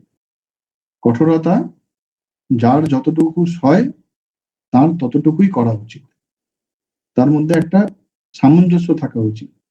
তা নাহলে অত্যধিক কঠোরতা করে শরীর মনকে অবসন্ন করে আর তাদের ভগবানের চিন্তাই হলো না। যেমন কথার কথা বলছি, উপবাস করা। উপবাস করাটার মানে কি? উপবাস করার মানে কি জানেন? আমরা উপবাস করা মানেই ভাবি না খাওয়া, না খেয়ে বসে থাকা। কাছে বসা। হ্যাঁ, কাছে বসা। উপমানে নিকটে বসা। বসাটা খুব ব্যাপক অর্থে। বসা মানে হচ্ছে মাত্র বসা মানে ভগবানের ছবি রেখে তার সামনে বসে থাকবে ওইটুকুই নয়। তার নিকটে থাকা মানে তার স্মরণ মনন, তার নাম জপ, তার চিন্তা করে তাকে সর্বদা স্মরণ করা, এটি হচ্ছে উদ্দেশ্য। তাকে স্মরণ করলেই তার কাছে থাকা হলো। এখন তাকে স্মরণ করার জন্য সাধারণত আমরা কি করি, যে বাড়িতে ঠাকুর ঘর আছে সেখানে ঠাকুরের কাছে একটু গিয়ে বসি, বা ড্রয়িং রুমে ঠাকুরের ছবি আছে তার সামনে বসে কিছু একটা পাঠ করলাম। এইটি হচ্ছে উপবাস, নিকটে বাস, এইটি হচ্ছে উপবাস। এখন যদি তার কাছে কন্টিনিউ বসে থাকতে চাই, যে বসে থেকে তার স্মরণ মনন করতে চাই, তাহলে আমরা যদি নর্মাল খাওয়া দাওয়া গুলো করি, তখন আমাদের নর্মাল যে ডেলি কোর্স সেগুলো চলতে থাকে, ওয়াশরুমে যাওয়া, এই যাওয়া সেই যাওয়া, এগুলো চলতে থাকে। সেগুলোকে এড়ানোর জন্যই খাওয়ার প্রসঙ্গটা এলো, যে যদি ওই দিনে খাওয়া দাওয়া একটু কন্ট্রোল করা যায়, একটু কম খাওয়া যায়, বা উত্তেজক কিছু খাওয়া না যায়, সাধারণ খাবার যদি খাওয়া যায়, তাতে শরীর মন অনেক শান্ত থাকে এবং ওইগুলির মাধ্যমে আমরা কন্টিনিউ তার চিন্তা স্মরণ মননটা আমরা করতে পারি। এটার সঙ্গে আমাদের খাওয়া দাওয়ার প্রসঙ্গটা জড়িত। এখন কি হয়ে গেছে, এই যা প্রথম দিকে বললাম সেগুলো সব সেকেন্ডারি হয়ে গিয়ে উপবাস মানে না খেয়ে চিঁচি করছে। ভগবানের একাদশীতে এমন মানে নির্জলা একাদশী, আপনারা ছোটবেলায় পড়েছেন না দোরখো একাদশী, একটা কবিতা ছিল সত্যেন্দ্রনাথ দত্তেরই মনে হয়, দোরখো একাদশী একটা কবিতা ছিল। ওই কবিতার মধ্যে দু রকমের একাদশীর বর্ণনা দেওয়া হচ্ছে, যে যারা গরিব, হ্যাঁ, যাদের কোনো প্রতিষ্ঠা নেই, সামাজিক প্রতিষ্ঠা ইত্যাদি নেই, তাদের জন্য কঠোর নিয়ম, সেই বিধবা, তাদের বাড়ির বিধবার জন্য কঠোর নিয়ম, কিচ্ছু খাবে না, জল পর্যন্ত খাবে না। আর বড় মানুষের, বড় লোকের বাড়ি, সে দিব্যি লুচি মন্ডা মেটাই ঠাকুরের কথা কৃষ্ণ কিশোরের একাদশী করছে। তো সেই একাদশী করা মানে সামান্য কিছু খেলাম, ফলমূল খেলাম হয়তো ওই দিনটা, শরীরের পক্ষেও ভালো ফলমূল একদিন খেলে, এবং তার স্মরণ মননটা হওয়া। তো এই সাধন অবস্থায় বলা হয় মধ্যপন্থা অবলম্বনীয়, মধ্যপন্থা নিতে হয়, এক্সট্রিম হতে নেই। এক্সট্রিম হলে তখন উদ্দেশ্যটা চেঞ্জ হয়ে যায়। তখন তিতিক্ষা আমাদের নিশ্চয়ই করতে হবে, এবং তুরীয়ানন্দজি সেটা নিজের জীবন দিয়ে বুঝেছেন। আমরা আলোচনা করছিলাম না যে এই কঠোরতা মাঝে মাঝে এত বাড়াতেন, পরে নিজে ভুগেছেন, তো নিজে ভুগে এখন বুঝতে পেরেছেন যে, সেই জন্য বলছেন তোমার যথেষ্ট বুদ্ধি আছে এবং যাহারা তোমার হিতাকাঙ্ক্ষী ও উন্নতিকামী, অথচ তোমার নিকট কোনো প্রত্যাশা রাখে না। মানে নিজের কথাই বলছেন যে আমি তোমার কাছ থেকে কোনো রকম আশা না রেখেই তোমাকে জ্ঞান দিচ্ছি, তুমি মনে করো না যে আমার কাছে তোমার কিছু শেখার নেই, কারণ তিনি নিজের জীবন দিয়ে বুঝেছেন। আর এখানে একটা উনি কোটেশন বললেন যে ভবিষ্যৎ যতই মধুর হোক না কেন, উহাতে আস্থা রাখিবে। মানে ভবিষ্যতের কথা কল্পনা করা, বা আমি খুব সাধন ভজন করে মানে ভগবান লাভ করবো, নিশ্চয়ই সেই চিন্তা থাকা উচিত, কিন্তু সেই চিন্তাকে ফলপ্রসূ রাখার জন্য কখনো এক্সট্রিম পথ যেন নিও না, তাতে ক্ষতি বেশি। আরেকটা জিনিস লক্ষণীয়, সেটি হচ্ছে যে শশী মহারাজের অসুখ হওয়ায় আমাকে ঠাকুর পূজা প্রভৃতির ভার লইতে হইয়াছিল।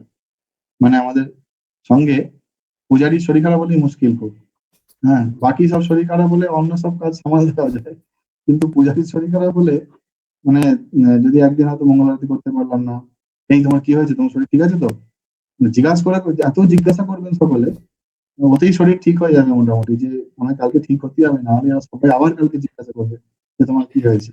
পূজারী রুটিন খুব কষ্টকর রুটিন, মানে সব কাজের মধ্যে নিয়মানুবর্তিতা, সময় সময় চলা। তো এটা পরে আমার নিজের সঙ্গে আমি একটু মেলাচ্ছিলাম যে শশী মহারাজ অসুখ হয়েছে, সেই জন্য অন্যকে তখন ঠাকুর পূজার ভার নিতে হয়। প্রেমানন্দজি মহারাজ নিতেন, মাঝে মাঝে হরি মহারাজ নিতেন, সকলে তারা নিতেন। তো এই ধারাটা আজ অব্দি আজ চলে আসছে, যে পূজারীর যদি অসুবিধা হয়, শরীর খারাপ হয়, তখন অন্য সাধুরা তারা নিজেদের মধ্যে এই কাজগুলো বেটে নেন। আজকে কি এই অবধি থাকবে নাকি আর একটা চিঠি হবে? যা বলবেন আপনি। ঠিক আছে, আর একটা তাহলে হোক, আর একটা হয়ে শেষ করা, 5টা বাজছে। শ্রী শ্রী রামকৃষ্ণ শরণম, আলমবাজার মঠ, 26শে পৌষ 9/1/96 তারিখে লিখিত। প্রিয় হরিমোহন, এইমাত্র তোমার পোস্টকার্ড পাইলাম। আমি তোমার পূর্বপত্রের উত্তর লিখিয়াছি এবং বোধ করি তুমিও তাহা এতদিনে পাইয়া থাকিবে। উত্তর দিতে বিলম্ব হইয়াছিল, তাহার কারণও ওই পত্রে লিখিয়াছি। তোমার পীড়ার সংবাদ শুনিয়া দুঃখিত হইলাম। আশা করি এখন বেশ সুস্থ হইয়া থাকিবে। অসুখ হইবার কারণ কি? এটাও তো স্থান বেশ, খুব নিয়মে থাকো তো। দেখো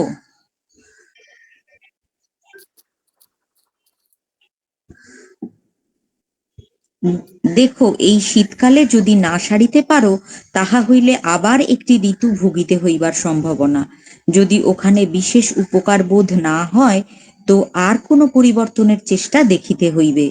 ফলত শরীর বেশ স্বচ্ছন্দ বোধ না হইলে বাংলাদেশে আসিবার প্রস্তাব করিও না। ফকিরের প্রমুখাত শুনিলাম তোমার কাকা এখন কলকাতায় আসিয়াছেন। আমি ফকিরের দ্বারা নিমাইকে আমার সহিত দেখা করিতে অনুরোধ করিয়াছি। দেখা হইলে তোমার কথা উত্থাপন করিবার ইচ্ছা আছে। মঠে আমাদের অনেকেরই অসুখ। শরৎ মহারাজ ফোড়ায় বড় কষ্ট পাইতেছেন। বাম কুক্ষিতে একটা অস্ত্র করানো হইয়াছে, তাহার পাশে আরো একটা দেখা দিয়াছে, এবং দক্ষিণ বগলেও আবার ফুলিয়া উঠিয়াছে। এই সব কারণে এক্ষণে তাহার বিলাত যাত্রায় দেরি হইয়া পড়িল। শশী মহারাজেরও শরীর বেশ ভালো নহে। আমি একরূপ আছি, তোমার জন্য চিন্তিত রহিলাম। কেমন থাকো শীঘ্র লিখিবে। তুমি আমাদের ভালোবাসা ও আশীর্বাদ জানিবে। ইতি শুভাকাঙ্ক্ষী শ্রীতুরিয়ানন্দ। হুম। পাতঞ্জল দর্শন ফকিরের দ্বারা তোমার যাবার দু একদিন পরেই আনাইয়া লইয়াছি ও বেতাল ফিরাইয়া দিয়াছি। ফকির বেশ ভালো আছে এবং তাহার অবস্থা দিন দিন উন্নত হইতেছে। হুম। এটাও এটাও মানে ওই উত্তরপ্রদেশেই, হুম। উত্তরপ্রদেশে যমুনার কাছাকাছি একটি জায়গা।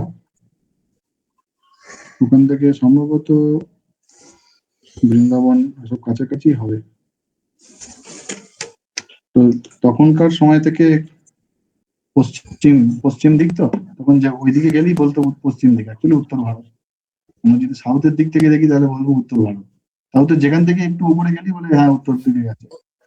ওইখানে তেমনি বেঙ্গলে যখন একটু পশ্চিমের দিকে গেলেই ওটা পশ্চিম বলা হতো, ওটা পশ্চিম ভারত হিসাবেই তখন বলতো। আর তো এখানে তেমন কিছু নেই। শশী মহারাজ যে কথা মাঝে মাঝে পাচ্ছি আমরা, শশী মহারাজ মঠ ছেড়ে কোনোদিন যায়নি, কোনো তীর্থস্থানে যায়নি সারা জীবন। তিনি ওই একবার মনে হয় যেতে চেষ্টা করেছিলেন বর্ধমান না কোন জায়গায় যাওয়া অব্দি, পরে তার শরীর খারাপ হয়ে গেছিল, ফিরে এসেছিলেন। স্বামীজি বলতেন না শশী হচ্ছে মঠের খুঁটি। হম।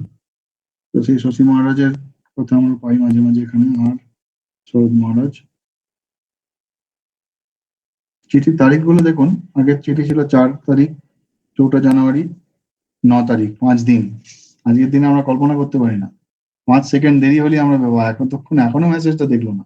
তখন কত ওয়েট করতে হতো, কখনো কখনো মাসের পর মাস ওয়েট করতে হতো। যে ডিসেম্বরে চিঠি লিখেছেন, তারপরে জানুয়ারিতে। এবং আমি কিছুদিন আগে একজন কারোর সঙ্গে সাধু ব্রহ্মচারীর সঙ্গে কথা হচ্ছিল, চিঠি লেখা যে একটা আর্ট, একটা যে শিল্প, এই সব মোবাইল হোয়াটসঅ্যাপ এসে সেই শিল্পটা চলে গেল। এখন আর হোয়াটসঅ্যাপ মানে তো সেই অনেকদিন আগে হোয়াটসঅ্যাপে একটা ছবি দেখেছিলাম যে একটা বক্সের মধ্যে 4টে বক্স রাখা আছে, এই দিক থেকে ডাস্টবিনটা ওখানে ফেলছে, ওটা থেকে ওখানে ফেলছে, ওটাকে ওখানে ফেলছে, একটা ছবি পেয়েছিলাম অনেক কাল আগে। তো ঠাকুরের কথাবার্তা নিশ্চয়ই আলোচনা হয়, তার ভালো দিক নিশ্চয়ই আছে, কিন্তু চিঠি লেখার যে একটা শিল্প, সেটা কিন্তু এই চলে গেল সময়ের সঙ্গে সঙ্গে। মানে আজকাল আর কেউ চিঠি লেখে বলে তো মনে হয় না, অফিসিয়াল এগুলো ছাড়া। আমরা দেওঘরে যখন জয়েন করেছি 2008-এ, তখনও ছেলেদের পোস্ট কার্ড দেওয়া হতো, একটা করে পোস্ট কার্ড, প্রত্যেক সপ্তাহে একটা করে পোস্ট কার্ড দেওয়া হতো। আর সেই সব চিঠিগুলো আসলে ওয়ার্ডেনকে আবার চেক করতে হবে, কোনো কমপ্লেন লিখে দিচ্ছে না তো চিঠিতে। হ্যাঁ, যদি কমপ্লেন লেখে হ্যাঁ আমি কালকে একটা অমুক খাবার জিনিস চেয়েছি, আমাকে ভান্ডারে দেয়নি, আবার থেকে দেখে এই দেয়নি, আবার কি সব লেখে নাকি বাবা মাকে কাট লাইন, এরকম চিঠি কাটা হতো। এরকম ছোট ছোট কমপ্লেন করতে নেই, বাবা মায়ের চিন্তা হবে। তা বলে আমার কালকে একটু মাথা ধরেছিল, মাথা ধরেছিল, এখন তো তুই ভালো হয়ে গেছিস, তো চিঠি পৌঁছতে পৌঁছতে ওদের মাথা ধরে যাবে। এরকম চেক করতে হতো আমাদেরকে, চেক করে পাঠানো হতো। তারপর আমরা যখন ট্রেনিং সেন্টারে এলাম, তখনও ট্রেনিং সেন্টারে এখনো অব্দি আছে সম্ভবত, একটা একটা করে ইনল্যান্ড দেওয়া হতো, একটা না দুটো করে ইনল্যান্ড দেওয়া হতো সপ্তাহে। তো যার যার লেখার দরকার পড়তো আমরা লিখতাম মাঝে মাঝে। লেখা মানে তখন তো বিশেষ কাউকে নয়, যে আশ্রম থেকে এসেছি সেই আশ্রমেরই কোনো সাধুকে লেখা। তো তো একটু আধটু তবুও আমরা পেয়েছি। আজকালকার দিনে তো খুবই পাওয়া মুশকিল। ইমেল, এখন কিছু হলে ইমেল করে দেয়, ট্রেনিং সেন্টার থেকে ইমেল করে দেয়, ইমেলটা খুব তাড়াতাড়ি চলে যায়, সঙ্গে সঙ্গে চলে যায়। তো এই চিঠির একটা যে আর্ট, মজা করে বলছি এটা, হয়তো 50 বছর পরে যেমন অপ্রকাশিত হোয়াটসঅ্যাপ মেসেজ বলে হয়তো বেরোবে আমাদেরকে, হ্যাঁ, যে অমুক মহারাজের অপ্রকাশিত হোয়াটসঅ্যাপ মেসেজ বলি, হ্যাঁ, বলে এরকম ভাবে হয়তো বেরোবে। চিঠি তো আর কেউ লেখেন না, খুবই কম। হম। তাহলে আজকে এই অবধি থাক, এবার আপনারা বলুন আর কি বলতে হবে। আচ্ছা মহারাজ, এই হরিমোহন কে ছিলেন যাকে এত? হ্যাঁ, হরিমোহন কে ছিলেন ওটা আমাকেও একটুখানি দেখতে হবে। আমি ওই জগদীশ্বরানন্দজি মহারাজ বইটা পড়ছি, আমারও একটু সময় টময় কম, না পুরোটা পড়ে উঠতে পারিনি আসলে। ওইটা আমি মূলত পড়ার কারণ হচ্ছে জগদীশ্বরানন্দজি মহারাজ অনেককাল হরিমোহনজির সঙ্গ করেছেন। তো মনে হয় ওখানে পাবো যে যাকে যাকে চিঠিগুলো লেখা হচ্ছে তাদের পরিচয় পাওয়া যায় কিনা। হরিমোহন তবে মনে হচ্ছে কেউ একজন, কলকাতারই তো নিশ্চয়ই, তিনি স্বাস্থ্য উদ্ধার করার জন্যই গিয়েছেন, আবার তার সাধন ভোজনেরও কিছু ইচ্ছা টিচ্ছা আছে, ফলে কখনো কঠোরতা করছেন, হয়তো লিখছেন শরীর খারাপ হয়েছে। ঠিক পরিচয়টা আমি এখনো অব্দি পাইনি, আমি এটা পেলে নিশ্চয়ই বলবো। ওই ফকিরেরও নাম বোধহয়, উনিও কি বোধহয় সাধু হয়েছিলেন কি, ফকির ফকির অনেক সময় নামও থাকে। হ্যাঁ, না মানে সেটাই বলছি, এই ফকির বোধহয় কেউ একজন এনার অন্য অন্য অনেক কোথাও বোধহয় এনার নাম পাওয়া যায়। আচ্ছা আচ্ছা, হতে পারে। পতঞ্জল দর্শন, বেতালও পড়তেন আবার। হুম। এর পরের কয়েকটা শুরুর দিকে চিঠিগুলো এরকম খুব মানে সাধারণ। দেখুন, আপনি ওই ট্রান্সফরমেশনটা বুঝতে পারবেন আরো কয়েকটা চিঠির পর থেকে। আস্তে আস্তে দেখবেন যখন উনি ওই আলমোড়া থেকে কি বলে আমাদের এই আলমবাজার মঠ থেকে আস্তে আস্তে উনি বেরিয়ে যাচ্ছেন, যখন মানে সাধন ভজনে আরো তীব্রতা, তখন খুব সাধন ভজন করছেন, তার মাঝে মাঝে হয়তো একটা দুটো চিঠি লিখছেন, তখন আমরা তুরীয়ানন্দজির যে অ্যাকচুয়াল টেস্ট, এগুলো প্রায় ওই ধরুন 15-16টা লেটারের পরে আমরা পাবো, যেখানে অনেক কিছু সব আছে।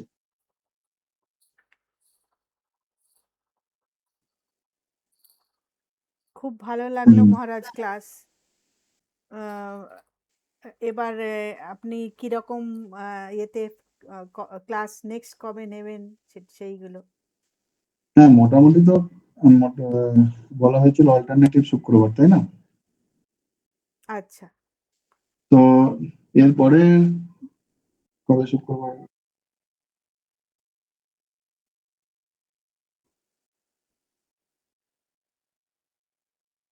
উম, 11 তারিখ, 11ই সেপ্টেম্বর, অল্টারনেট মানে মানে একটা গ্যাপ দিয়ে, তাই তো? হ্যাঁ। হুম। যদি 11ই, আশা করছি কিছু প্রোগ্রাম থাকবে না। ও, এর পরেরটা তো জন্মাষ্টমী হবেই না, ছেড়ে দিন। 11 তারিখ, ঠিক আছে। 11 তারিখের পরে 14 তারিখে গণেশ পুজো। ঠিক আছে, আশা করছি কোনো অসুবিধা হবে না।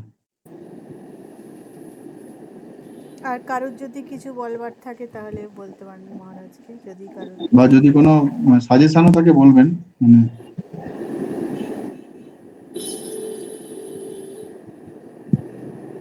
ক্লাসের সম্বন্ধেও যদি কিছু কারোর বলার থাকে, কমেন্ট থাকে, তাহলে করতে পারেন।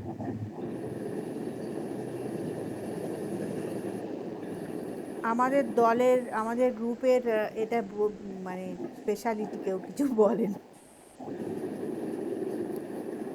জিজ্ঞাসু মানে কি বলে আমাকে বুঝিয়ে দিন। গীতাতে আছে। হ্যাঁ আছে, কিন্তু সেইটাই আমরা সেটা আলোচনা করছিলাম যে নাম দেওয়ার হুম, সময় ঝোঁক করে তো জিজ্ঞাসু, কারণ আমাদের প্রশ্নের শেষ নেই ভেবেছিলাম, সেই জন্য জিজ্ঞাসু নাম দেওয়া হয়ে দিয়েছিলাম তখন। কিন্তু এখন মনে হুম। হয় যে আর তো নাম দেওয়াটা ঠিক ছিল।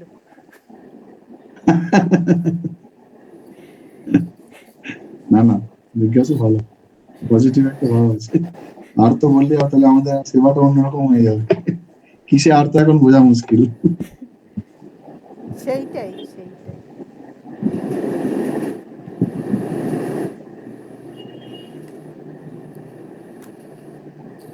ঠিক আছে মহারাজ, একদিন কিন্তু আপনাকে গান করতে হবে, যেদিন আপনার সময়।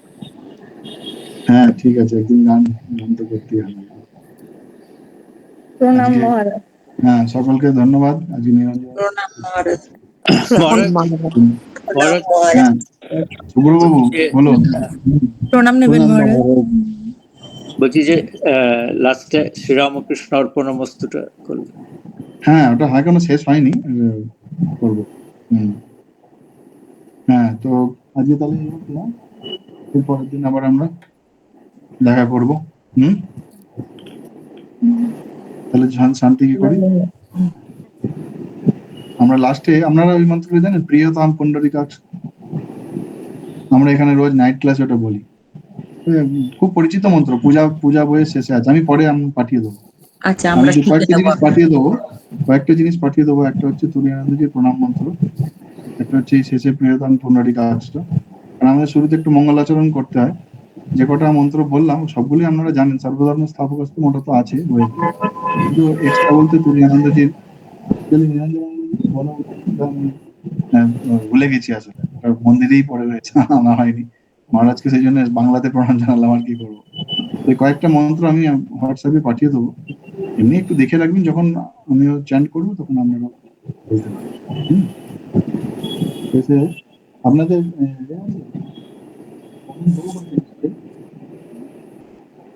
আপনাদের কমন একটা গ্রুপ আছে তো হ্যাঁ। নিজেদের, তাই না? হুম। ওখানে আমি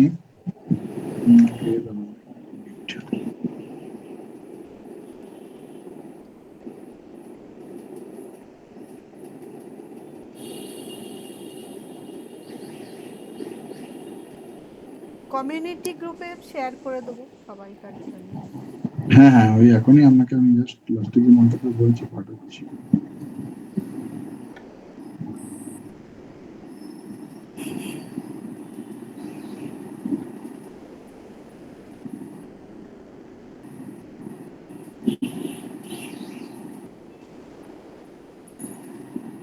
দেখুন আপনাকে পাঠালাম।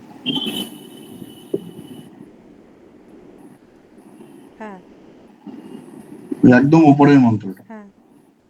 এটা সবাইকে শেয়ার করে দেবো। পরে আরো যেগুলো আছে আমি দিয়ে দেবো। আচ্ছা। ওম প্রিয়তাম পুণ্ডরীকাক্ষা সর্বযজ্ঞেষু